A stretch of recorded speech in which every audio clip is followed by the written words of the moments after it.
right, so you should be seeing a slide that says exposing your data's blind spots, scenario mining for safer AV. If you're on this call, we are very happy you're here. My name is Nick Lotz. I work for Voxel 51, a tool focused on computer vision systems and building visual AI applications. I'm going to go ahead and take these earbuds out. They're not working the way they should. Hopefully you can still hear me okay. All right. Again, apologies. There might be a little bit of audio feedback here and there. So again, thank you everyone so much for your attendance. My name is Nick. Basically, the goal over the next 45 minutes is to walk you through what we consider to be best practices for understanding how to build balanced data sets that eliminate or reduce at least reduce the likelihood of critical failures in production models in autonomous vehicle applications. So for a little bit of background, this is going to be a data-centric approach. We have a lot of reasons for believing a data-centric approach for edge case analysis and scenario mining is the best route for building AV models. And we're going to walk through plenty of examples why here. You kind of see a combination of tabs here at the top of my screen. That'll be somewhat what we walk through. I want to lead. This is not going to be a perfect one-to-one map with what I'm showing here, but I want to lead with an environment that I will introduce you to called try.51. So the software, if you're not familiar, that we're going to be using is the FiftyOne application. Some of the features that I'll be showcasing are available in what we might call the enterprise deployment of FiftyOne. Of course, and some of them are also available in the open source application. I'll mention this again later in the call, but what I do want to do is direct you to a resource called try.51. I'm going to post this in chat here.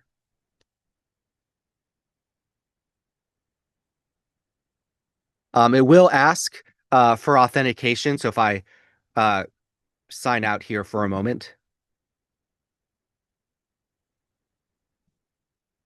see if this works.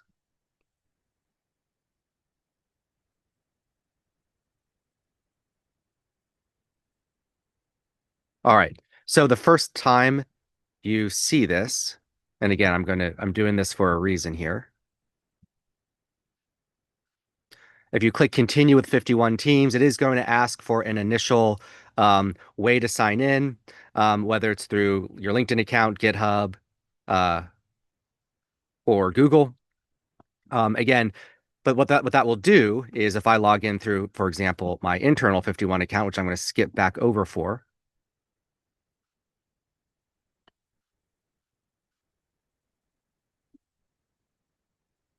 is it will give you access to some workflows that you can click into and kind of get a guided tour of some of what I'm talking through. So for example, dataset curation, embeddings. I'll walk through a feature called model evaluation and scenario analysis, which will allow us to get subclass views of different things in our data set. So that's just to give you a preview. It's not a exact one-to-one mapping of some of the data sets I have staged here, but it is a decently good starting point to kind of give you that similar hands-on experience with the 51 platform. Here is our agenda. So we're going to take a end-to-end approach to this. We're going to explain what scenario coverage is, why perform scenario mining, why is it important, and then really put it in the context of really this last bullet point, building an end-to-end pipeline. So that is going to run the gamut from annotation to data quality analysis, understanding the data distribution and extremes in our data set. It will help us go through evaluating core model metrics and subclass analysis, and then kind of think about best practices when it comes to hooking in to our deployment streams and where data is ultimately being fed. In terms of audience, who this workshop and webinar is best for, generally, if you have some technical background in machine learning or data engineering, that is helpful. However, my goal here is to also make it accessible for those that are interested in understanding how to build safer and more robust visual AI applications. Now, as the webinar name suggests, this is going to be focused on the autonomous vehicle vertical.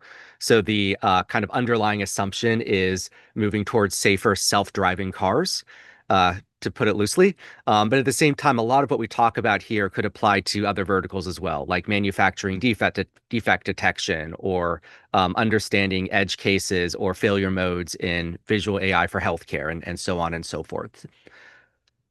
Okay.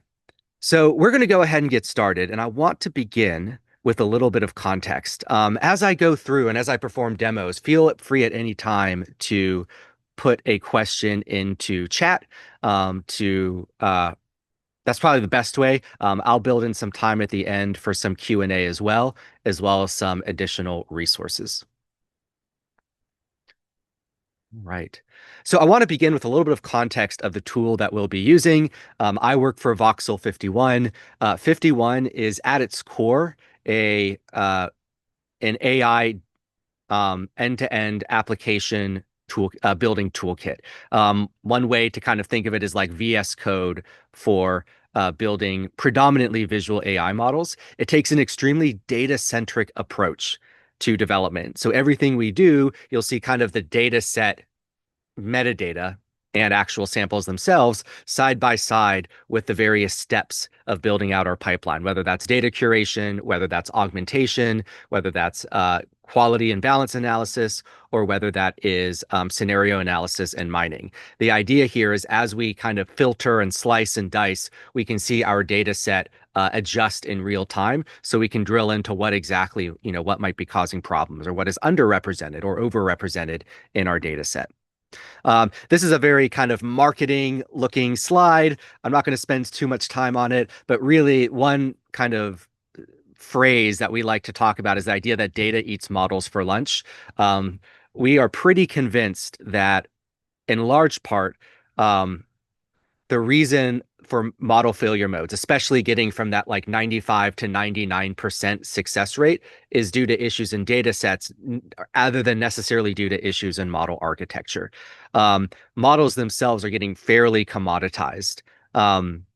That we've seen, foundation models do a very, very, very good job. The training data and validation sets, though, are what tends to make or break these sorts of modern models.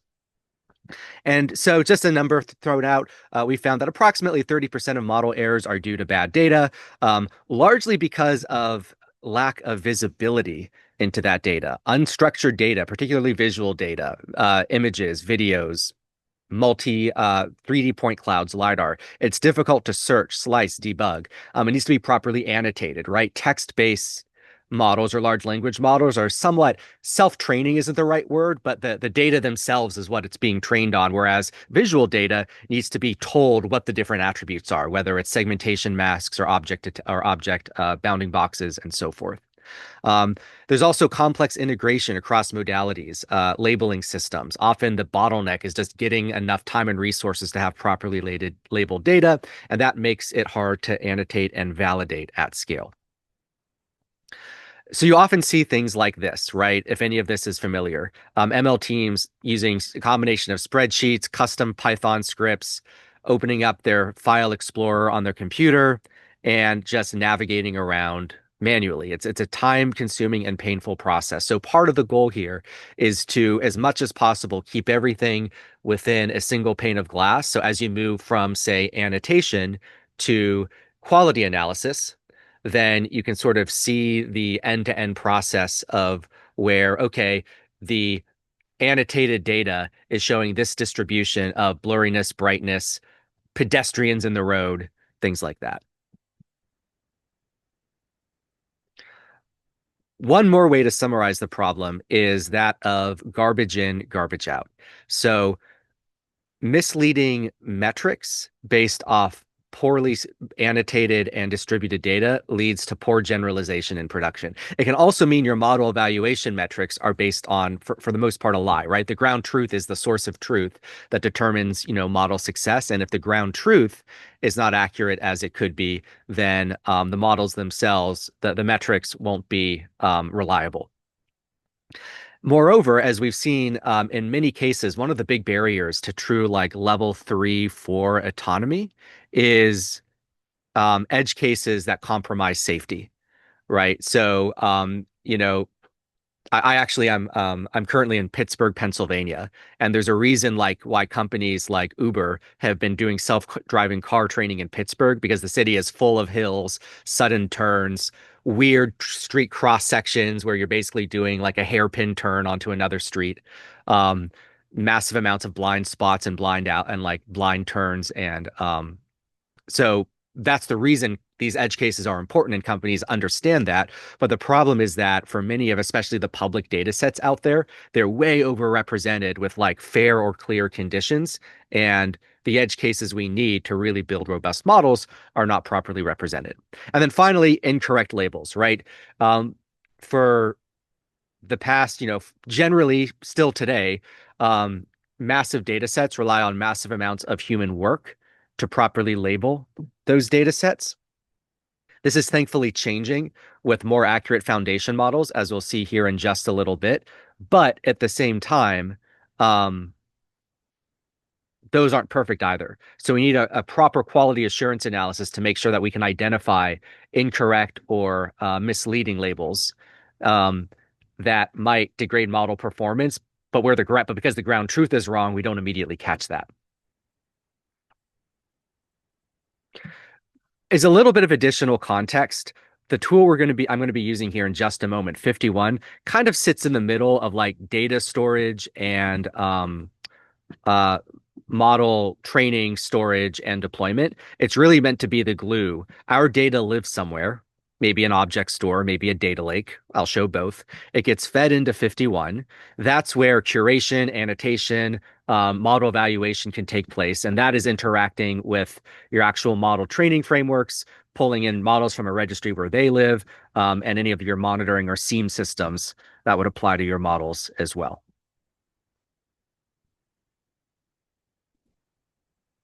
Lastly, just as a little bit of the technical guts of things, depending on your background with FiftyOne, you may have used it in different contexts. What I'm primarily going to use for the sake of this webinar is the FiftyOne app, just to see the visualization and UI-based workflows.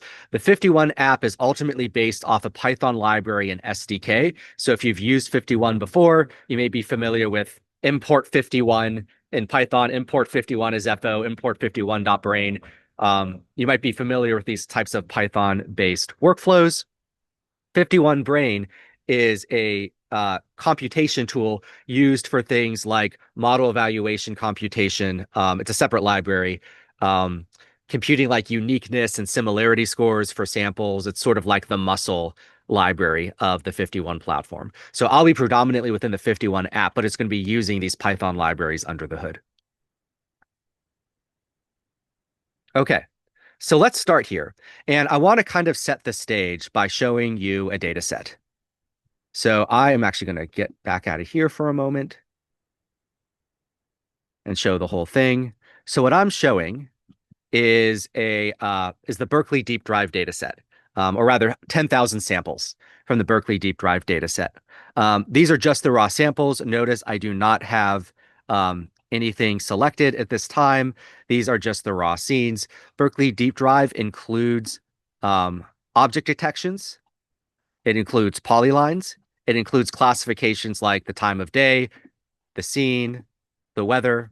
Now, because this is a public data set, it comes with ground truth labels. That is not inherently the case in the data sets you might work with. We'll talk more about that in a moment. But here are just the, kind of raw samples here and their corresponding labels. So I could click into individual samples. I could see their labels. What isn't answered for me right now is my distribution, right? The point of this is, am I properly accommodating and having a balanced data set when it comes to maybe rainy conditions at night when pedestrians are in the road. Right now, I don't know. With 10,000 samples, I don't necessarily have an I can't really go in manually and tell, especially if those samples have not gone through the whole like labeling and annotation process yet. But even if they have, I still want to be able to get like kind of a snapshot of what my distribution is. More on that in a moment. But this is the initial data set that we'll be working with. So I want to begin with like the concept of how do we identify blind spots? And the term I'm going to be using here is scenario coverage, and explain why it matters. So especially autonomous vehicle data sets are constantly streaming millions of samples, right? It's using a variety of multimodal sensors. There'll be different camera views looking at different angles. There's likely going to be LiDAR and processing that assembles data into 3D point clouds. The reality is with all of the data that gets collected, more often than not, that data is clear daytime conditions. Now, it depends on the data set. It'll depend on your data set. About, for example, 80% of Waymo's Open data set, which was released in 2019, can be roughly categorized as clear daytime conditions. And that's not bad in the sense that, you know, we would maybe expect that in some localities, like clear daytime conditions is the norm. That's good. The problem is there's a very long tail of like critical safety incidents that could happen, and those incidents don't tend to happen in like clear open roads when it's sunny and 70 degrees out, right? So we want to make sure that even if the data set is like quote unquote balanced with regard to like weather patterns and weather frequencies, it may not be balanced in terms of the scenarios that actually matter. That is, if it is rainy out and there's glare and there's a stop sign that has like graffiti on it and there's a crosswalk that's faded and a pedestrian's crossing the street in, dark clothing at night, can the car potentially or the model anticipate that? So safety really requires representation of rare and edge case scenarios. When we refer to model blind spots, we're really referring to untested failure modes or failure modes that we know can or have in the past resulted in safety incidences. So what are some dimensions of these in the autonomous vehicle space? Well, a classic example is going to be time of day. Um, I have, as I get older, I'm realizing that my eyesight is progressively getting slightly worse. It is more difficult for me to drive at night than it has been. I don't have like night blindness, but I have astigmatism in my right eye, and night is just a more difficult condition in general to navigate. That's generally the case through with AV as well. LiDAR makes the process somewhat better sometimes, but ultimately, especially if you're relying on cameras the way Tesla and a few other companies do, nighttime is um, we can result as like one element of a critical scenario with regard to both the data being pulled in and how other cars on the road react. Another one is weather, particularly combinations of weather. What if it is sleeting, right? Rain and snow at the same time. What if it's like the beginning of raining when the roads are most dangerous? What if there's snow on the ground as well as black ice, even though it is clear out? Do we have those edge cases accommodated? And finally, the scene type, and the object presence. Um, Especially objects that are not like ideal, like maybe a pedestrian kind of on the edge here, which we see in the bottom right. Are they in the road? Are they on a crosswalk? Are they too close to the car? Are there signs like hanging off, or are there like flashing yellow lights? Again, scenarios that exist but might not be the most common that we need to accommodate. So what I'm going to do here is kind of talk about a couple dimensions in which we can analyze some of these. So here I'm going to start with my Berkeley Deep Drive data set here. And what we first need is basically an understanding. We're going to first take the assumption that our labels are true. We will step back from that assumption in a moment. But let's first assume that we have reliable ground truth labels. And we just want to have a sense of what our distribution is. Well, step one is you can simply just curate on the left-hand side. You can first of all just filter by the labels in question. So for example, in my 10,000 sample or 10,015 sample data set, I might say I want to look for all, I'll start with classifying classifier labels because those are kind of easy to conceptualize. I first want to look at all, say, rainy conditions.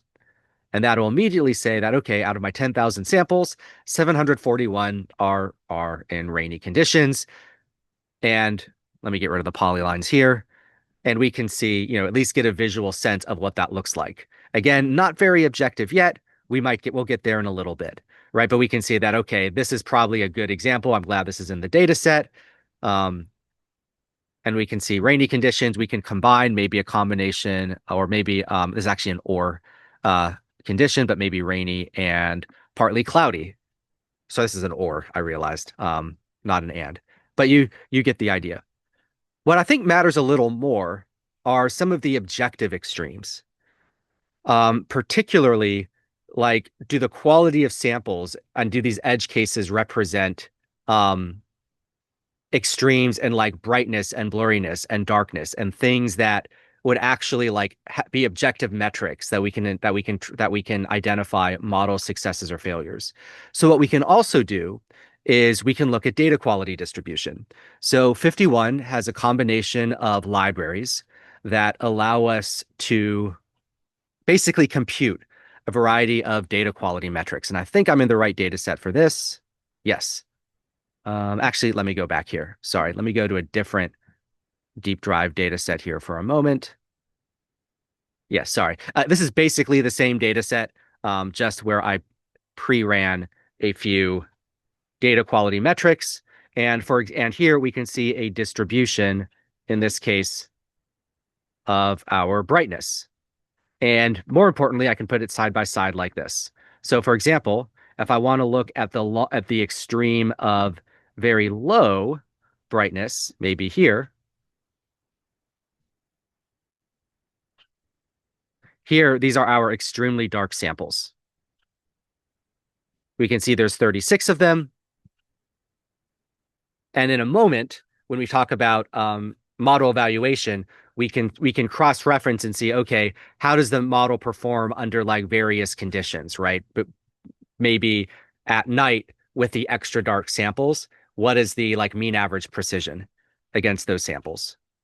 But here we're just looking at the distribution of our data set. This is important on its own because it allows us to at least identify straight up, okay, do we have this kind of representation? And here's a histogram of the distribution. I'll show one more case here. Let me get out of here for a moment and look at, oh, looks like I don't have blurriness here. Let me try one more. Give me 1 second here. I guess I didn't run blurriness on this. That's okay. It's the same idea. Here's another example of near duplicates. This is important.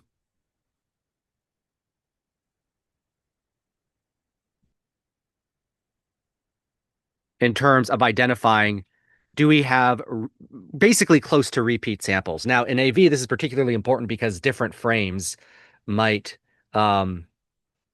it's almost a continuous frame stream, right? You're pulling in frames. So like whether you're right before the stop sign or just starting to move beyond the stop sign, those frames might be very similar. But that's important as well, because what if someone is like stuck at a red light for 10 minutes, right? For whatever reason, that might result in like overrepresentation in the data set in a very particular instance. So that might be important to identify as well, because that can lead to like overfitting problems with your model. So again, data quality issues are going to be key. So that can allow you to find distribution. So with that in mind, if we start to develop an understanding of what our data set looks like, how do we develop an iterative process for data set improvements that ultimately lead to model improvements? This is a very simple looking slide. I'm going to make this more demo focused in a moment, but here are like kind of like a 1, 2, 3 area of guidelines that we recommend. Number one is automate the early stuff. So often the bottleneck, especially in large data sets, really has to do with that initial annotation process and validating the annotation. That, along with the data set balance that I talked about before. Training models is computationally heavy, but really the hardest part is getting those accurate annotations and verifying that your ground truth is as it should be and that your data set is properly represented because everything leads from there. In a moment, I'm going to walk through how FiftyOne now supports using foundation models to perform passes at labeling. We call this verified auto labeling. Um, Foundation models have become successful to the point, even open vocab foundation models, where they can have a pretty good pass at labeling. Number two is as we go through the next steps in building your data pipeline is keeping data next to metrics and the sources of those data. So as we go through labeling and embeddings analysis and data quality analysis and model evaluation and mining through scenarios here in a few moments, we'll be able to see what is our affected data and like the same data that we labeled a moment ago, is it succeeding or failing according to our model metrics? And then finally, real world validation. We want to make sure that we have options to update and augment our data set with new information that comes in. So for example, being able to hook your source of data or your data management platform like FiftyOne into a data lake like Databricks or Snowflake or GCP BigQuery that might contain raw samples that is queryable through like natural language search, as we'll see here in just a few moments. Oops, sorry, not this yet. So we're going to walk through each of these now, and I want to start with automating the early stuff. So here I have this Berkeley Deep Drive data set. And if I start looking at this ground truth here, we can see, let me go back here for a moment. Oh, I'm sorry. Yeah, we can see each of these. I'm actually going to go to this data set for this particular part. We can see each of the ground truth areas. Now, pretend that we don't have our ground truth, like we don't have detections. This is raw data. We have the scenes. They've been pulled in. So if I click into this, for example, we can see the source of truth is a Google Cloud bucket. So we have this connected to an object store where our raw data files live, but we don't have enough the metadata we need. In this case, we don't have the ground truth that we need. Well, FiftyOne now supports a feature called auto labeling that allows us to perform a pass of labeling our data with foundation models. So if I open up this auto labeling panel, I see my, in this case, 10,000 samples side by side. Your data might very well be larger than this, as you'd probably expect. But we can sort of take a pass at using foundation models to label this. So I might identify a target. Is it going to be everything, or is it just going to be the current view? If I maybe filtered further, I might annotate just a view of data or a particular subset of my data by like applying the filters here on the left.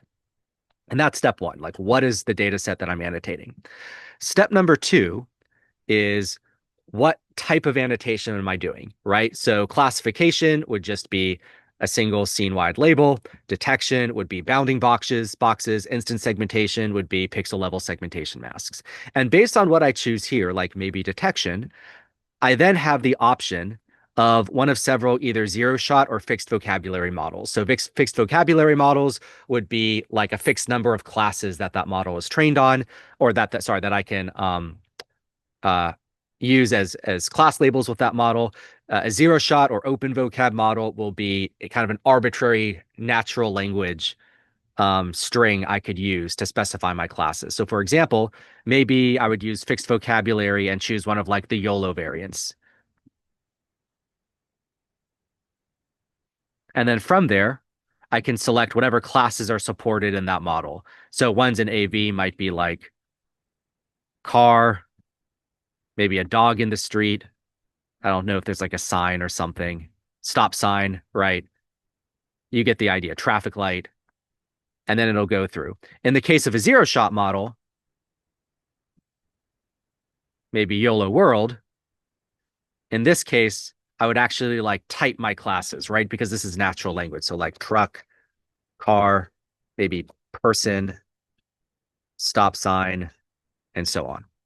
And then extra important, this part is critical. And then, yeah, Shashwat, great question. I'll get to that in just a moment. We have the label field. So where are we going to store our labels? Like we'll just create a new field here on the left. That's what it does. It just enters a new field for the labels. And then extra critical is a minimum confidence interval. So what we have found, and we released a white paper. Um, give me one moment here. I'll link it here in chat. Is that a medium confidence interval tends to have the best effect on downstream model performance. As a very, very high confidence interval, um, interestingly enough, has not as good effect because of not the number of false positive, but the false negative distribution. That is, it is missing true positives in the data set. So a confidence interval that's too high makes downstream models suffer. And medium confidence interval, maybe between like zero point 0.2 and 0.4, we found has really good results because of increased recall. Will there be more false positives? Yes, but the increased recall has actually helped downstream model performance. If you're interested in learning more about this,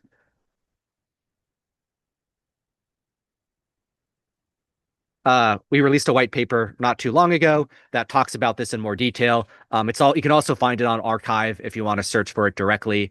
It's called auto labeling for object detection. We have some like neat distributions that show what I was just talking about. Okay, to your question, does Voxel 51 have tools for manual annotation after we've passed the data through foundation models? That is coming. So 51 was not traditionally a labeling platform. Within the next couple months, we're planning to introduce manual labeling into the open source distribution, which would also go into the enterprise as well. We do support first-class integration with tools like CVAT and other labeling tools. So there's some, if you look at the doc site, there's some very straightforward workflows to how to like connect your data set to like a third-party annotation tool like CVAT, and it's really very smooth. But manual labeling is coming. We're doing the foundation model approach first, and then we're going to integrate kind of the manual QA process here in the next couple months. Great question. All right. Okay. So, ultimately, once I go through this whole process, so maybe the label field I'll call like my labels. I'm just making something up here. Minimum confidence interval, I might start at 0.25. I might call the run name my label run. Again, this is very contrived here. And then when I click auto label, this will use what's called delegated operations, which are attached compute instances to perform the auto labeling. That'll run off to the side in a like background operation. To not bury the lead, the end result gives you something that looks like this. So here we used this example used the clip foundation model created by OpenAI, and we can see here that if I that this is a classifier, so this is not an object detection, that there are 5,045 day instances, 4,000 night instances, 867 dawn, average confidence interval for each. And I can actually adjust this slider. So that minimum confidence interval I set actually is adjustable after the fact. It's kind of a cheat. It actually shows the full confidence distribution that we can then modify. And then from there, we can either take a selection of labels by confidence interval or check individual samples and add them to an approval flow. So for example, if I increase my confidence interval to like this, I think this will be too high, for example. However, there's now like 6,000 labels that I can like add to the approval flow, which will give me, this will take a while to load, so I won't do this right now, but this will give me like another pass on them. Where can I go from here? Well, this gives me a view that I can then calculate maybe the data quality distribution on, so brightness, blurriness. It also gives me a possibility where I can compute embeddings or select embeddings for these labels, right? So here we have a distribution here. And if I maybe filter by scene.label, we can see what's the distribution of like city streets, gas stations, highway, parking lot, and so on. basically this massive distribution means one of these is day, the other is night. That's just the interpretation of these embeddings. So for example, if I lasso this section here, I can start to identify maybe cases in which my auto labels might have been good or not so great, right? Here we have kind of this like dawn dusk situation, and I can say, hey, what do the auto labels think this is? Is this day or night, for example, right here? And I can try to see whether or not it was actually accurate by looking at kind of the boundaries of the embeddings distribution. Okay, so let's say I go through the process of auto labeling. Let's say I then feed it into maybe I perform QA on it through embeddings and I go through kind of a manual process of fixing the auto labels. How then do I analyze actual model performance? So I'm going to kind of skip ahead a little bit. And um, FiftyOne is not like a pure model training platform. It has integration with model training. The interesting thing I want to discuss is let's say we trained a model based off these labels. And then that trained model, we then apply like a validation set. So it creates predictions. How then do we analyze what the distribution is or what the model performance is in terms of predictions with respect to ground truth? Well, if I skip over here for a moment, this is again another Berkeley Deep Drive data set. Here we can see that we have our ground truth in yellow. So here we have ground truth bounding boxes in yellow. For example, car, car, car, car, car, traffic sign, and so forth. And we also have a variety of other labels like YOLO and RT determinant that is models that we've quote unquote trained that we want to evaluate their performance on relative to this.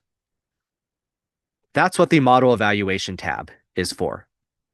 Um, this is simply performing computation against our ground truth. I skipped the part where I actually evaluated it. So for example, if I was to click this operation button and click evaluate model, what that would do is that would allow me to like create a key, a predictions field to put my evaluation result to the predictions field I'm evaluating against, the ground truth field I'm evaluating in comparison, which evaluation, computation, and like some other details as well. So again, this is using any attached GPUs or any available compute that the software has available to it to perform this evaluation. But the interesting thing is, let's say we perform this evaluation already. Side by side with my data, I can click one of these evaluation results, maybe eval YOLO, and I can see how it did, both the raw metric summary, the metric performance, average confidence, intersection over union, precision, recall, F1 score, class performance with particular classes, a confusion matrix. So for example, are there any points in which the model like confused traffic lights and traffic signs, trains and trucks, bus and car, right? Basically it's showing this full, N by N grid. I can also compare multiple runs side by side, like eval YOLO versus maybe another model run, and I can see what the core metric comparisons are. Now, so far this is for the full data set, but maybe more interestingly, I can look at class level distribution or class level analysis. And this is where scenario analysis comes in. So here we're looking at model performance with respect to weather conditions, where we can see where does the model have true positives, or false negatives with regards to each of these conditions. Clear, foggy, overcast. Actually, we don't have foggy here. It looks like partly cloudy, rainy, or snowy. And what's especially helpful is let's say I want to look at areas where our eval YOLO model had false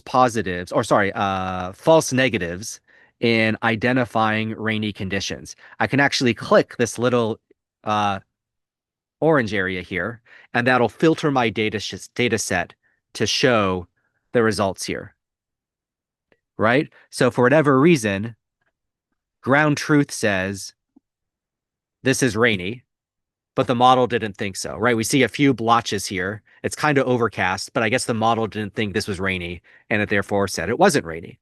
Again, this is especially where it's critical when we have like safety scenarios like this, where we can start to see, okay, let's say our model is bad at detecting yield signs. where does it get false negatives with regard to yield sign? So I can look at maybe a different scenario here and look at the scene, right? I'll look at something else here. Is this going to load? This might. Yep, there we go. So here we have city streets, highway, residential neighborhoods. We can see the samples maybe in residential neighborhoods. Here I'm just filtering by false positives with respect to residential neighborhoods, which is a bit of a contrived example, but it at least starts to give us the ability to drill down. I don't have like a signage scenario here, the ability to kind of drill down again, these very particular conditions, analyze confusion matrices, confidence distribution, and metric performances for each of these. So these were pre-made. Just by the way, what I skipped over was if I wanted to create a new scenario, what I would do is I would click this new scenario button, give it a name, maybe like signs, select, say, the label attribute. So maybe, let's see, maybe by label, and I might say traffic signs, for example, and person. And this would take a little bit of while to, but if I then click analyze scenario, there might be some like background for this is for 10,000 sample data set like this might take a little while. It's kind of going off the cuff. But if this is willing to load and load quickly, we can start to see it as well. Again, so for example, here we have person and traffic sign. I have these two models compared side by side. I might say, okay, where is the model? Where are like the false negatives, right? When it comes with traffic signs with respect to the ground truth. Now, where can this be particularly helpful? One is if you know your ground truth is accurate, or if you base it off the assumption that your ground truth is accurate, you can apply this to new model performance, downstream model performance with respect to your ground truth. But remember the fact that with the auto label mechanism I mentioned, that is also using a model. So if you want to apply this to auto label performance with respect to human ground truth, you could do that as well. Now, ultimately, there can be a chicken and an egg problem, right? Where ultimately you need like some way of some way to say, okay, here's what I consider to be human ground truth. So I can consider what is a false positive or not, or false negative or not, or accurate or not. But ultimately, the idea here is we're going through this mechanism to see where is our model failing and then iterate from there. Okay. I want to close the loop here. So let's say we've identified through quality analysis, through model evaluation, that our data set is underrepresented in certain ways. Maybe through scenario analysis, we found that there are a lot of false negatives when it comes to detecting pedestrians. Maybe it's a very specific case. Maybe it's pedestrians walking in the street at night. So maybe it's not just pedestrians like I'm showing here. What's one way we can address that? Well, that's where we can hook into your raw data, hopefully, or a source of data. If you use a data lake like Snowflake or Databricks or BigQuery, FiftyOne has a tool called Data Lens that allows you to, if that tool supports it, use things like natural language vector search to query that data set for new samples to augment your data set. So if I hop back to this one and I open the Data Lens feature here, let me go over here. We can see that I already have a Databricks connector enabled here. So FiftyOne supports a variety of connectors. One of them is Databricks. And notice I have this enable contextual search checked. So Databricks supports vector search using natural language, and I might search for something like pedestrians walking at night. Now, the samples I'm going to show here are not yet in my data set. The idea here is I have this massive data lake of raw samples that have not yet been labeled, not yet been added to my data set. So I'm querying like a much larger repository of data here other than the 10,015 that are here. And the preview here will show possibilities that I might then add to my data set. So this will just take a moment. When the preview shows, so these will be samples in my Databricks. And here we have some possibilities. right? So here we have, let me pull it up a little bit here, what clearly seems to be pedestrians walking at night. And there's a variety of things I could do here. Probably the easiest route is if I click import data, I could choose to import a number of samples that match my query. I could, if they already exist in my data set, I can skip them and I could tag them as well. This is a possibility too. Generally, in very large data lakes, you wouldn't say import everything that matches this, because then the idea here is we want to balance our data set. So I might say, I might make a very small example here. I might say I want to import 20 samples that match my pedestrians walking at night query. I might tag them. I might create a new tag like that. Import data. I can schedule this as a delegated operation to an attached GPU. And now I've scheduled an import. If I look at the status, we can see that this is queued up. It's actually already been completed. That was fast. And if I go back to my samples here, I should see now like 10,035 samples instead of 10,030. Hopefully.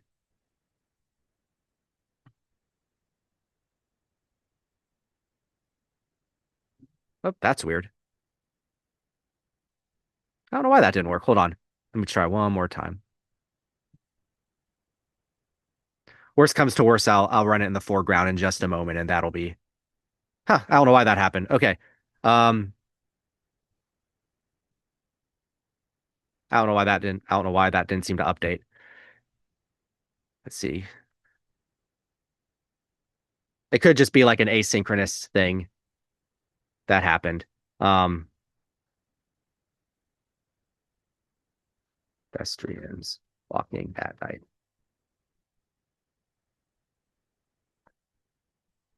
I don't have a good answer as to why my data set didn't update when the import seemed to work, but there should have been 20 new samples there. So we'll quickly do this again. I'll run it in the foreground this time. I'll click import data, number of samples 20, import a data set existing.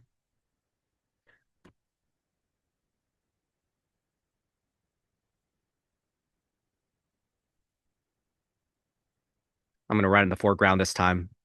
Not quite sure what the issue was before, but then it'll augment my data set with these new samples.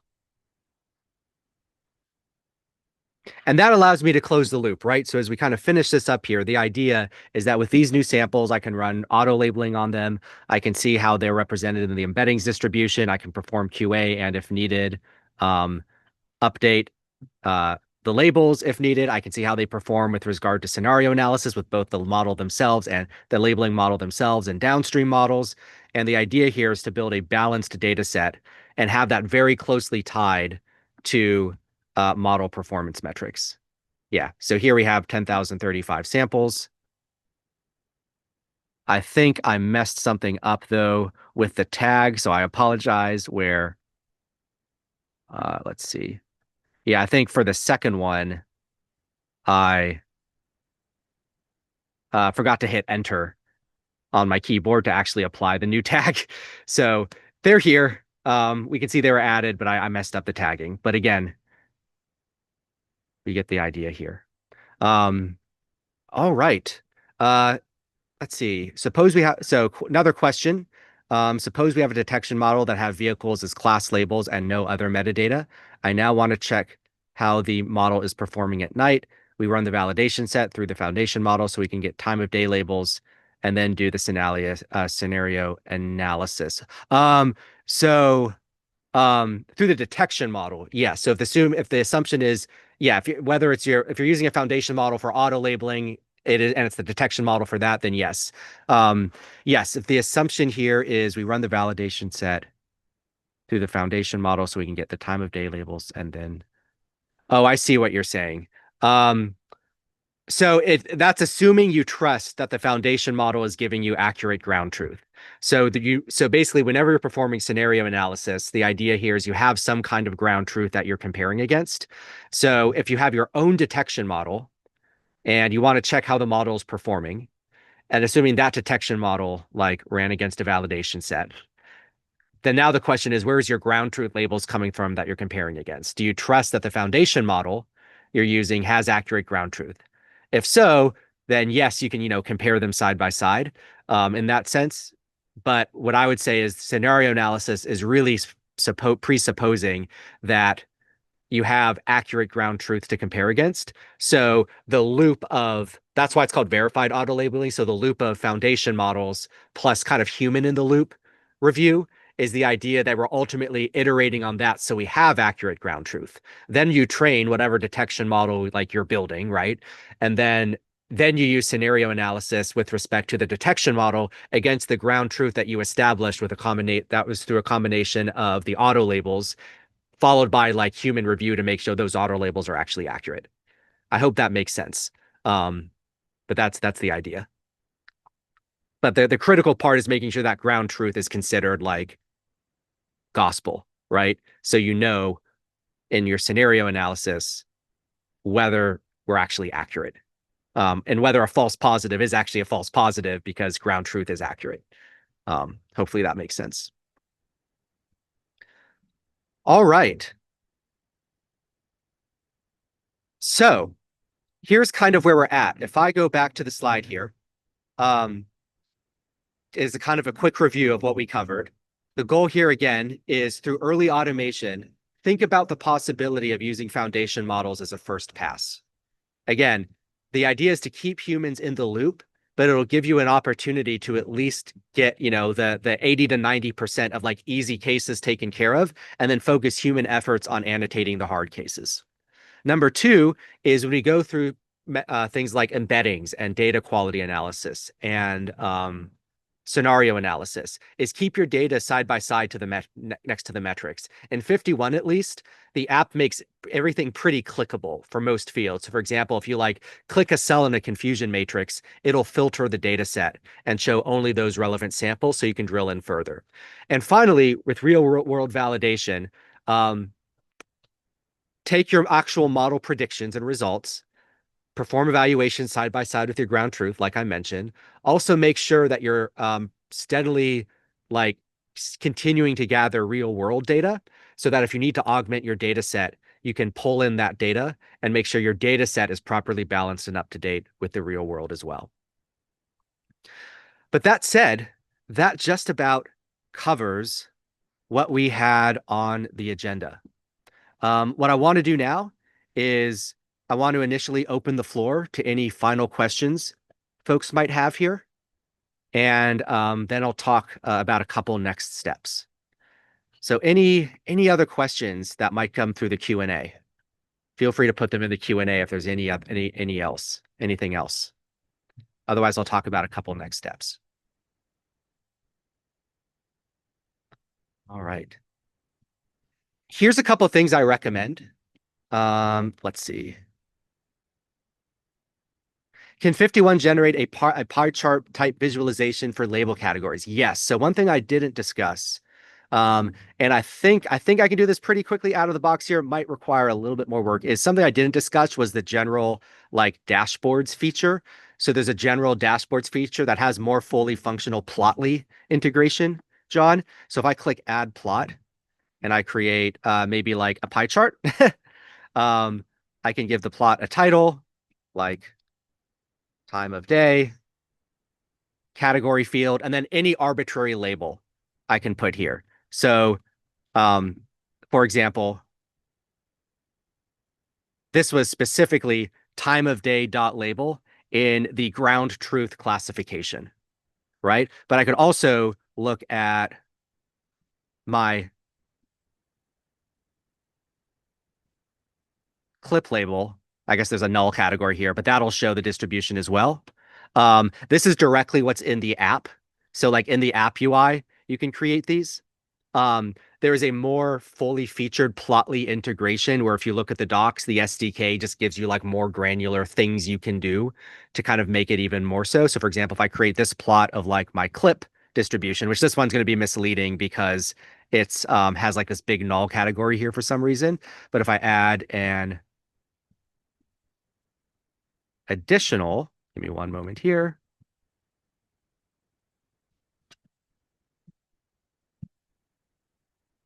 If I add an additional one, I can do like ground truth, time of day. And then this will be like time of day label for ground truth. Right. And then you can like drag and organize these. And again, you get there's custom color schemes that you can set in the app through the settings, through like managing the color palette. So there's again, and there's a full featured Plotly integration in the SDK as well. Yeah, good question. Any other questions from anyone?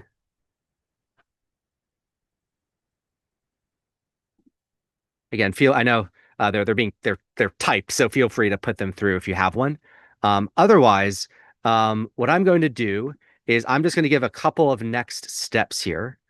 Um, first of all, again, um, not ending with a sales pitch here. So what I will say is, in terms of like getting practice, try.51 has a couple cool, especially workflows that I spent tiny bit of time on but didn't really drill into.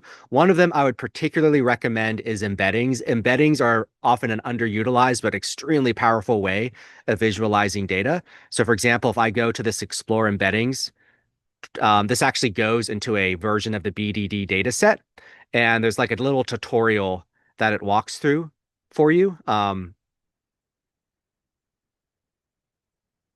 Yep. And with this panel that opens up, and it kind of walks you through like going through and generating embeddings, and it's kind of a YouTube video guided tour that gives you some more experience and more ways to play around.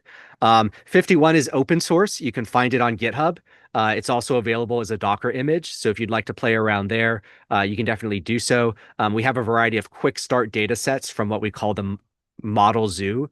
That's very easy to like pull down and start working on as well. And then finally, again, there is a book, a demo. If you're interested in kind of learning more about how it might apply to your enterprise environment, that's definitely a possibility as well. But that said, any final questions before we the um, wrap up the webinar? You will receive a follow-up email that includes a recording. So if you are interested in just reviewing the recording, there'll be some other resources in the follow-up email as well. I'll also include, well, I guess I answered the questions live, so they'll be included in that recording as well. All right. All right. Well, thanks so much for your attendance. If there aren't any more questions, we'll go ahead and wrap up. Thank you again. Be on the lookout for a follow-up email that includes the webinar recording and some additional resources. And I hope you enjoy the rest of your Wednesday. Thank you again for your attending and enjoy the rest of your day. I'll go ahead and close it out.